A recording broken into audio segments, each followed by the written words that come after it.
Okay guys, rescue muna tayo dito sa palengke ng GRS. Nawala ng kuryente si Tita Lu. Nakisaksak muna. Ayan ang ebidensya. Oh, binahaya na ng mga butiki. May check natin. Kaya ito sigurado na wala ng power. Nawala yung kabilang linya niya. Ayan oh, may supply naman ng ano may oh. Kaya bakit ako may ilaw doon? Naka-ground siya, ano siya ng ground. Check natin kung okay pa yung breaker. Sana okay yung breaker para hindi ka magpalit. Pag hindi ito talaga makarating dito, Tita Lu, di papalitan natin yung breaker. Yan. Check natin. Supply ka na. Pero ulang pa. Napikto na breaker mo.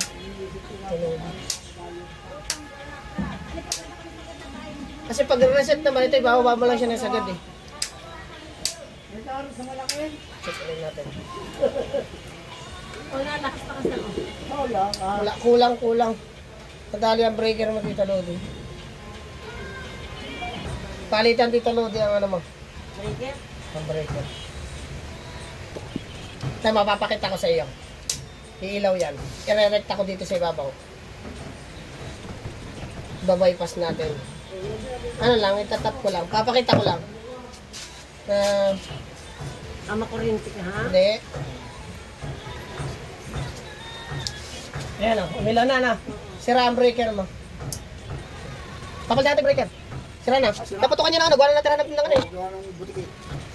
Kinalan sa'yo na yung reset time breaker. So guys, ito, bumili na ako ng pamalit dito sa breaker ni Tita Ludi. Palitan na natin. Kasi wala na, damage na. Tinry ko na siyang i-reset. Nare-reset naman to minsan pag nagtitrip. Pag nag-trip siya, pagbupunta siya sa kalahati nito, tapos isasagad mo na siya ibaba. Tapos i-on mo. Pag nag-on, nag-okay naman. Kaya lang, unfortunately, dahil nag-ground nga yung tumirang butiki doon sa ibabaw at nag-itlog na ng itlog. So yun, possible na pwede nag-price spike din siya dito na apektuhan yung terminal tapos ano. Kaya hindi na rin gumana. Same na rin ang kapirahe ang pinalit ko. 60 amperes. 60 amperes din yun nandito. Ito kasi may takip siya. Dito. So dyan mo papalasatin yung wire. Ano sakto lang siya dyan, papasok sa loob ng terminal. So pag nakadikit naman to, wala naman dapat dadaanan yung butiki.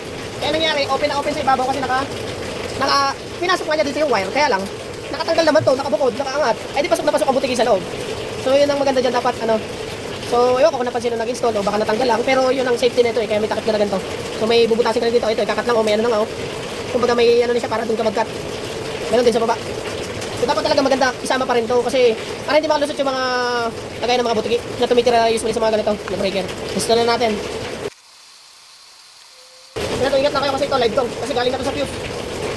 So usually pwede itong lagyan ng tape. Pero gagawin ko, ingat na lang ako. Dito na siya lalagyan ng tape.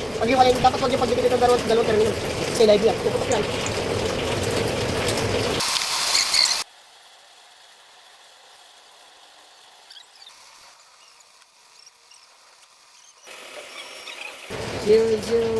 Check natin pag ito. Ano na? Pasok na ang kuryente. Nali natin. Yan, inon ka na, Tita Lodi. So yan na. May ilaw na ulit si Tita Lodi.